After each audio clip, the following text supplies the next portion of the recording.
guys, it's Reagan, and today I'm here to bring you the top 2 books from 6 Genres tag, and this was created by Benjamin from Benjamin at Tomes.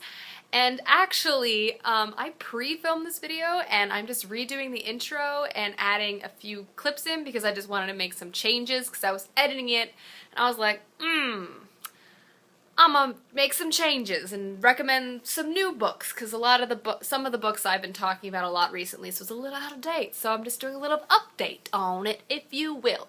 So if I randomly change outfits, that's why. Oh, and also I will link the original video, Ben's video, down below for your enjoyment. Also, shameless plug moment, I created a Twitter.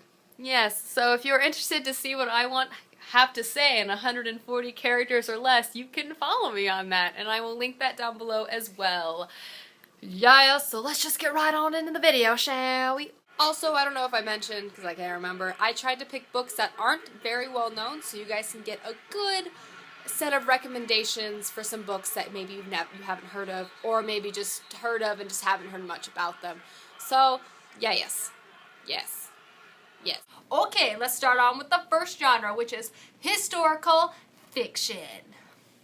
So, the first book I'm going to show you guys is one that has been an all-time favorite of mine for a long time, and two I think a lot of people would really like, and that is Leviathan by Scott Westerfeld. This is set in an alternate World War I setting. So the war is still at its core really similar historically, but there's been some modifications.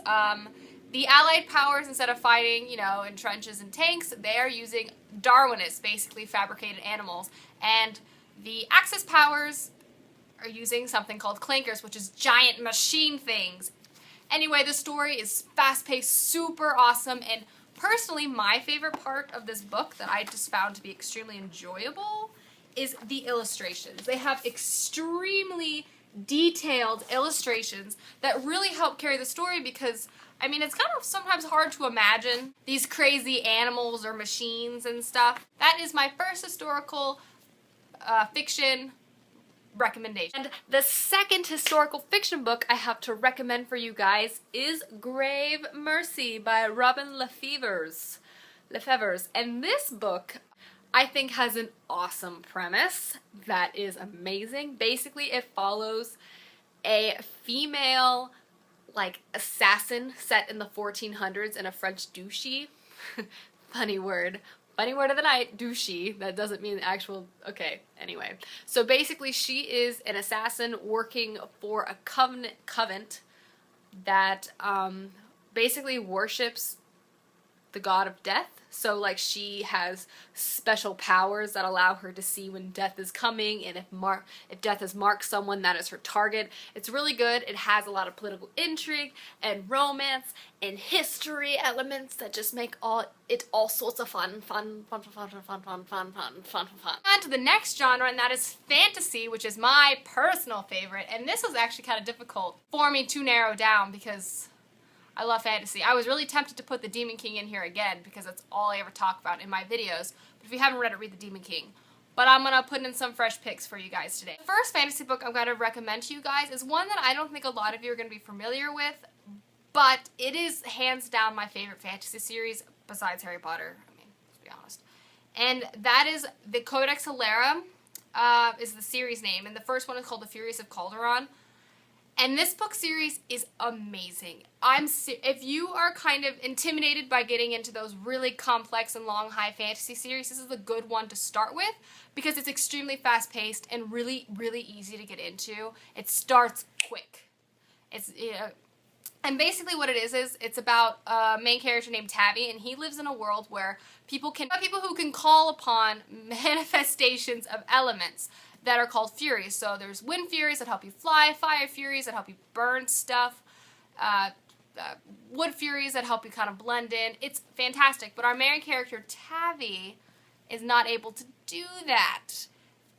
So he's kind of having to like find his place. It's action-packed. It is awesome. It's so unbelievably good, I promise. And there's so many characters, so many people to fall in love with in this book series. Just amazing. And the second fantasy book I have to recommend for you guys is going to be Eon by Allison Goodman, I want to say. I don't have the book with me, obviously, because I'm in college and I already read that book. But this book is really awesome. It is a high fantasy novel and it involves dragons, which I think is really unique in this genre. At least I haven't read a lot of dragon books. Plus, it's really cool in the fact that it integrates a lot of accurate historical elements into this fantasy setting. So, I mean, it is its own world, but it does have some really interesting Asian cultural references, which I think is really cool. Plus, the story is engrossing, and if you like fantasy or not, you'll really, really like this book. It's really good. I think I read it in a day or 2 days. I'm telling you guys, it was fantastic. Moving on to Paranormal. This one was really, really tricky for me to find books because I do not read paranormal books. These are the only 2 paranormal books on my bookshelf, I think. I could be wrong. Could be wrong, but I don't know. The first one is A Great and Terrible Beauty by Libba Bray, and this to me leans way more historical fiction than paranormal, but it does have paranormal aspects to this book, for sure. And this is really good. It's about a girl who's like in a boarding school, and she kind of has a heritage in her family that kind of has powers and stuff, and she kind of she finds out about those powers in this boarding school. A lot of creepy stuff happens. It's really, really good. And quite spooky. I was quite spooked out. The next book I have to show you guys is one I'm pretty sure everyone knows about, but like I said, I was grasping for straws for Paranormal here. And that is going to be, this is Blood Promise, but the Vampire Academy series. The first one called Vampire Academy by Rochelle Mead. Really good. It's a new take on vampires, which I appreciate. And, it's really popular right now for good reason. Really fantastic. Vampire Academy. Yeah. The next genre is dystopian. And I really tried to pick books that I tried really hard to pick books that not a lot of people know about. But dystopian is a really popular genre, so a lot of people are going to know about these books. The first one is one of my favorite books, and that is Shipbreaker by Paulo Bacagalopoulos. And this is it's really short. It's a really good dystopian novel. It's set in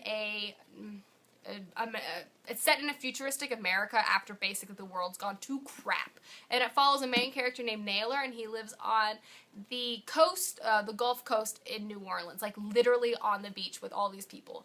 And basically, he strips old oil tankers for parts and sells them basically just to get the things he needs to survive. It's a really crappy life, and then one day, and he has a horrible, horrible father. Oh my god, the guy's freaky. And then one day he stumbles upon a unstripped ship after a giant hurricane comes, and he has to decide whether to strip it or to save it and like run away. It's really, really good. The sequel, Drowned Cities, is really, really good. I highly recommend this. And the next one, a lot of people have heard about, but I'm really obsessed with it, so I'm going to talk about it. And that is The Darkest Minds by Alexander Bracken. Freaking amazing. I lent it out to a friend currently. And this follows basically children in another New Age America. And basically a sickness has wiped out most of the children, and the ones that remain have manifested powers, and because of these powers they've been sent away to kind of concentration camp type things and isolated from society. It's so good, and I can't wait for Never Fade. That comes out in October. So excited. Next genre is science fiction. Another one of my all-time favorite genres. So the first book I have to recommend to you guys is Pathfinder by Orson Scott Card. A lot of people have probably heard of this author because he wrote Ender's Game, but probably not this book. And this book is amazing. It's really complicated to explain, I'm not going to lie, but it deals with time travel, space travel, all sorts of awesome adventure. It is really, really, really, really, really, really, really, really, really good. And I'm not going to lie, I read a lot, and a lot of times I can see kind of where books are going and kind of guess endings. Orson's Mr. Card here, I couldn't guess it. I didn't guess it. I couldn't. He shocked me like 14 times in this book, and then the sequel like thousands of times. Such a good science fiction series. I'm telling you now. And then the next science fiction book is my all-time one of my all-time favorite series, in my top 5. I've been raving about it lately, so you shouldn't be surprised, and that is The Knife of Never Letting Go by Patrick Ness. This book series is